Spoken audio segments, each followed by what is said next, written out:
What's up guys, Wolf here. Welcome to another Division 2 video. In today's video, I'm going to showcase to you guys a build setup that I've been working on. A Pestilence build that will become the new meta once the PICARO'S holster is fixed.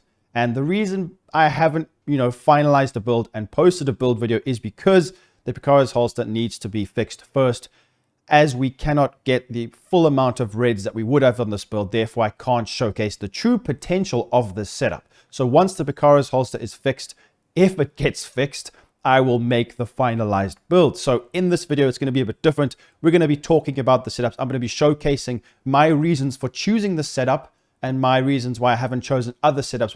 I'll also showcase other combinations, because at the end of the day, this game or each build you use is dependent on your playstyle. You should always adapt it to suit however you're going to be playing, or even suit it to whatever mission you're going to be playing. Do NPCs have more health? Do they have more armor? Things like that. So let's get straight into it. And also, please make sure you guys leave a like and subscribe. Right, so let's take a look at the build. So the PICARO'S holster has just been added. This is why we have to change a lot of our builds, because weapon damage is very powerful. And I think it's important to remember also with other builds, like even crit damage builds, weapon damage increases your crit damage, but it also increases your non-crits. So overall, it's more beneficial. So you guys will see a lot of updated builds from me. But for now, we are focusing on the Pestilence tick. Now, initial hit is important. Like on my previous Pestilence video, I did use a Cheska where I could have used another Walk-in-Harris for armor damage, because initial hit is important. But I wanted to focus more on the ticks, because you want to put the ticks on the NPCs, especially on legendary missions, then chill out and cover or hide away, and then let the ticks do that huge damage. So in the previous video I posted, I could get 1.4 something million. This one, we can only hit about 1.3 something. So don't be deceived. It's because we cannot roll the PICARO'S to a red, because it's bugged. Hopefully we get it fixed soon. So the previous build, what it was the 2-piece Heartbreaker, mask, holster, Walk-in-Harris chest, Contractor's gloves, and Sawyer's knee pads with a Cheska bag. I could have put a Walker-Harris bag, but that's something I want to talk about now quickly before we move forward. I will show you ways to hit even harder, but that will be situational armor damage or health damage. So when you guys look at different missions or different NPCs in the game, if you go to New York, for example, there are a lot of green bars. That's health. So also some of the robotics, they have health. So if you just put or damage to armor, you're going to only be doing damage to armor. And then, to finish off an NPC, you've got to do damage to health. So you are creating situational elements to your build.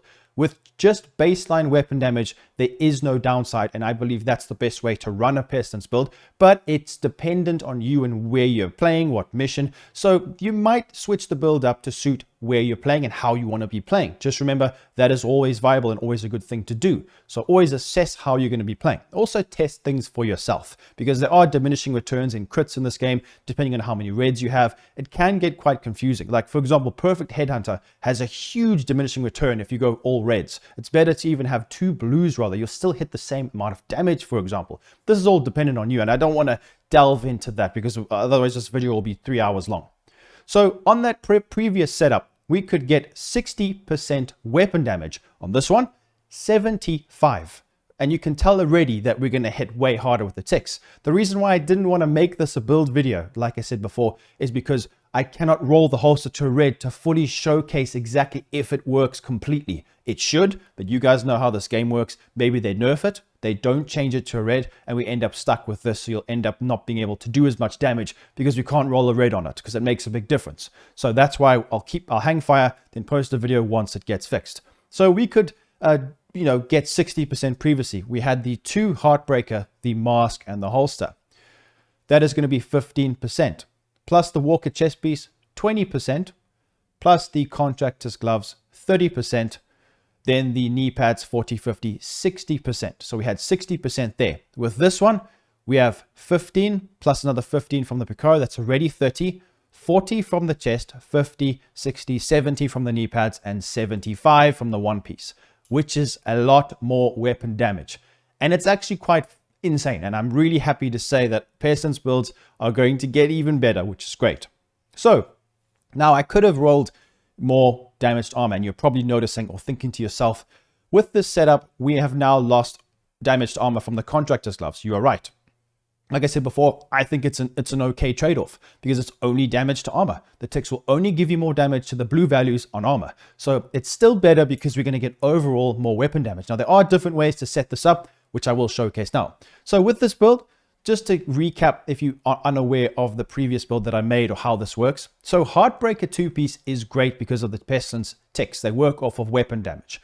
We get 15% LMG damage, which is what the Pestilence is. So we need to use a 2-piece. We can't put the 2-piece anywhere else. We can't put a chest piece because we need glass cannon. We can't put a backpack because we need vigilance. These two talents give us a lot of damage. Glass cannon is 25 amplified damage, which is multiplicative, 25% plus another 25%.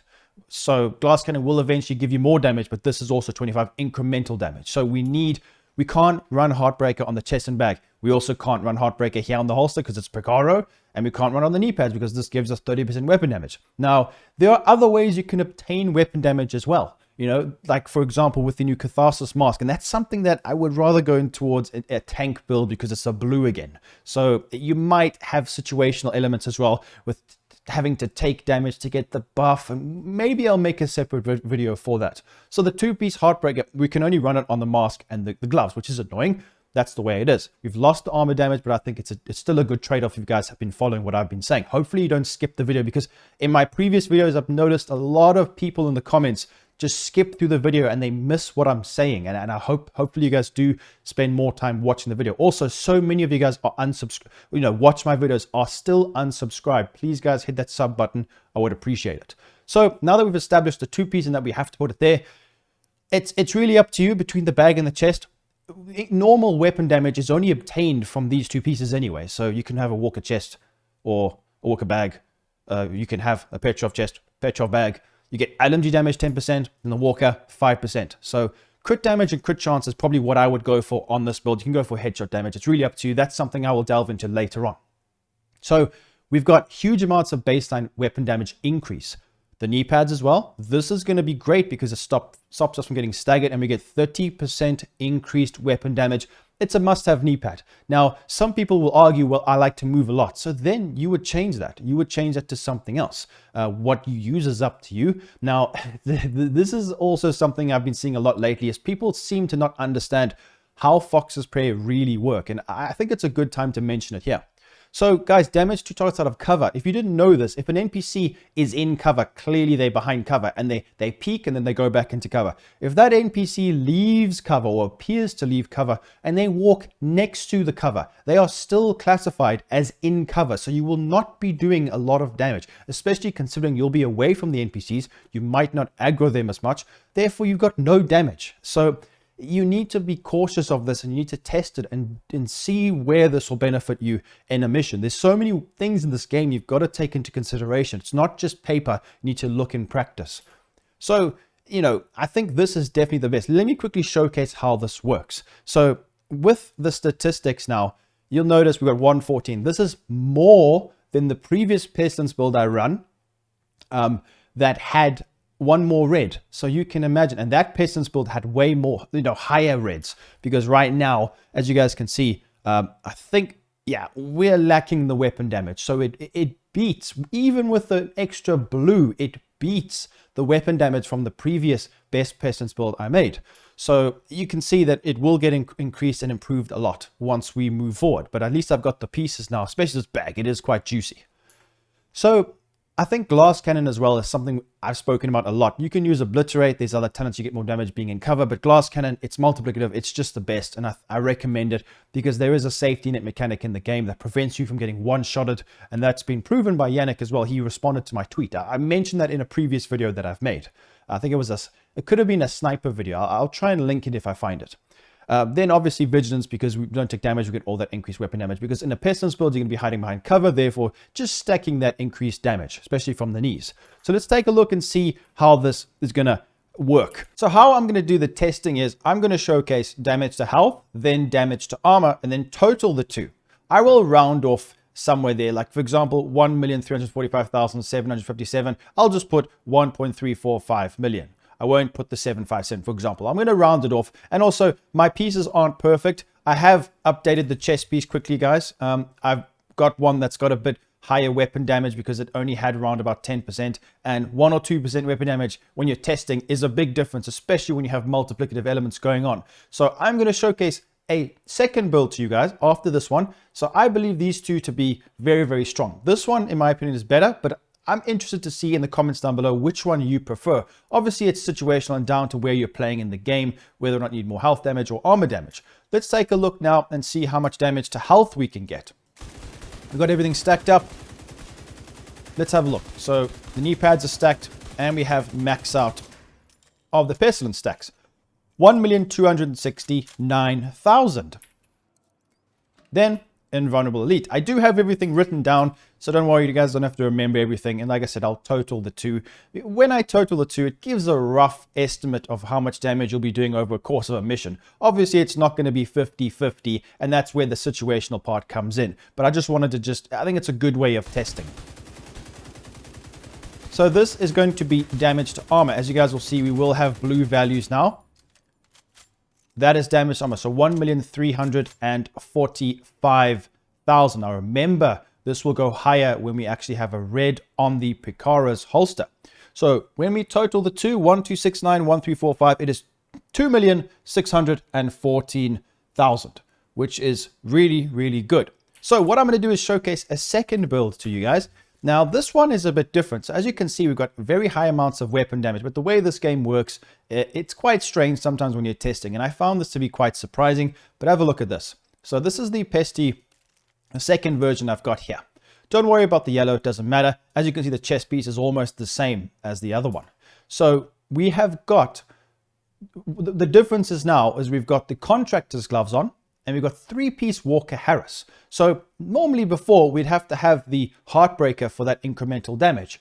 But with this, because of the PICARO'S, we don't have to have a 2-piece. We can just have this, therefore not spec into the gear set, having more attributes. So therefore our initial hits will go up, the crit chance and the crit damage, because you need to shoot to get your stacks up in the first place. So it is important. So these two builds could work better for you, or either way, it depends on the player. So with this, you guys are going to see some crazy numbers. We've got a lot to talk about here. So with this, we've got the normal 10% Petrov. So we've actually got way less damage. This is very similar to the previous. So we've got 15 plus another 10, that's 25, plus 30, that's 55%.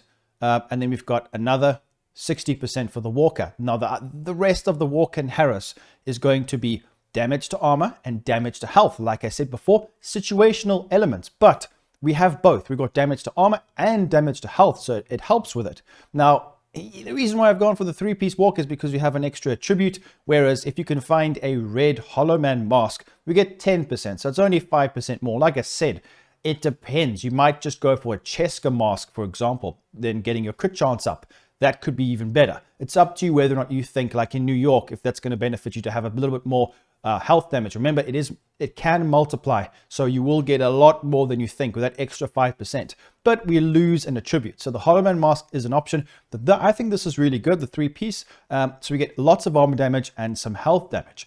This build hits really hard. So as you guys can see, same amount of armor. Let's have a look now and check. So what we'll do is we might as well start on the armor. So I can tell you guys right now that the previous armor damage was, as you can see, 1,345,000. Let's see what we can get now with this combination. It should be quite a lot more, probably over 1.4. So it was 1,345. It is now 1,413, 1,413,000. Let's go now to the health. As you can imagine, it's going to be a lot less, but we're still going to do the test. We're still going to add them together. That doesn't mean that one or the other is better, but it does give us kind of like a rough guide as to how much damage we'll be doing overall in a mission. But remember, because this one allows us to probably potentially have more crit damage, crit chance, over the course of a mission, you'll be critting more. So you see what I'm saying? It's quite interesting when you put the two together and you try and make a decision on what to use. So let me know in the comments down below what you guys actually think, because I'm interested to see your takes on this before I make the final version. So this is going to be damage to health. So we have got 5% increase, but the 75% extra weapon damage we have from the other build is just going to probably outweigh it. It's going to be way better. 1,187. So we got 1413 and 1187. So when you add the two together, it is 2.6 million flat, as opposed to the other build, 2.614 million. So it's very close, but obviously it might differentiate how you min-max your pieces and things like that. So just to make sure we've covered everything, I've actually gone and grabbed this Hollow Man mask, and I've managed to roll a red. I didn't want to do it, but I'm sure I can farm another one. I wanted to prove my point in this video. So as you guys can see, we do get 10% hazard protection, which isn't great. I mean, don't worry about the attribute. We're just looking at the ticks from the Pestilence right now. So we got health damage, 10%. That's 5% more, but we're losing an attribute as opposed to the 3-piece Walker Harris. So obviously armor damage is going to be not increased. So previously with the 3-piece Walker, we were hitting to health 1,187,000. So with this one, we are ticking for 1,192,000 as opposed to 1,187. So it's not much of an increase. So in total for the 3-piece Walker, or now the 2-piece and the Hollow Man, we're going to be getting 2,605,000 as opposed to the first build I showed, which in total of the two damage values is 2,614,000. So the first build still does more damage. Obviously, I'm not going to say that as complete conclusive because not every weapon damage value is maxed out on all the pieces. So you might find slight differences here and there. But I think I would preferably go for the 3-piece Walker, because as you can see, it doesn't really add that much unless you really feel like you need that extra hazard protection. Something also to consider is that with the first build, we've got very high weapon damage. With the second one, we've got lots of armor damage, for example, some health damage, but mostly armor damage. So on initial hit, which is important, I know this is more spec towards the Pestilence tech, and we've gone over that. But when you look at a build like this as a whole, you've got to be putting the ticks on in the first place. So initial damage is important. With the first build, because we've got just straight up weapon damage, and in the second one, we've got more attributes, therefore we've got higher crit damage and armor damage. The first build, because we've just got that baseline increase in weapon damage, we'll be doing more damage to non-crits, which by the way, is 40% of each bullet you shoot is going to be a non-crit. We've got more damage to non-crits and on the crit side of it when you do crit, and to armor and to health. Whereas the second build, because we've only got higher crit damage and damage to armor, for example, a little bit of damage to health, it's situational. So when we're shooting armor, we're going to be doing high damage, but when we're not shooting armor, it's going to be much less damage. And on the non-crits, we're not going to be doing a lot of damage, unless it's to armor, obviously. Then with the crit damage, we'll still be doing damage, but only towards the armor and the health, if you know what I'm saying. So it is all RNG based and it is situational, but hopefully you get what I mean. And that, that is a way of encompassing the damage over time with the Pestilence stick and the crits themselves. So I'm interested to see what you guys think. It's been interesting and very fun for me to test this. It's taken me quite a few hours to come up with these different combinations. I have tried other ones, but I don't think I'm going to bring them to light because they weren't as good as these two combinations. Let me know in the comments down below, which one do you think is better? I'm sure I've missed quite a lot of things here. Tell me if there's other pieces that you think would be better. Test it for yourself, obviously, then let me know. I will jump on it and I will do testing. I want you guys or us as a community to come together to see what could be the best Pestilence build. Now, that's also considering armor and health damage, incremental or increased weapon damage. So let me know what you guys think in the comments down below. Make sure to leave a like, subscribe, and I'll see you guys in the next video. Peace out, agents.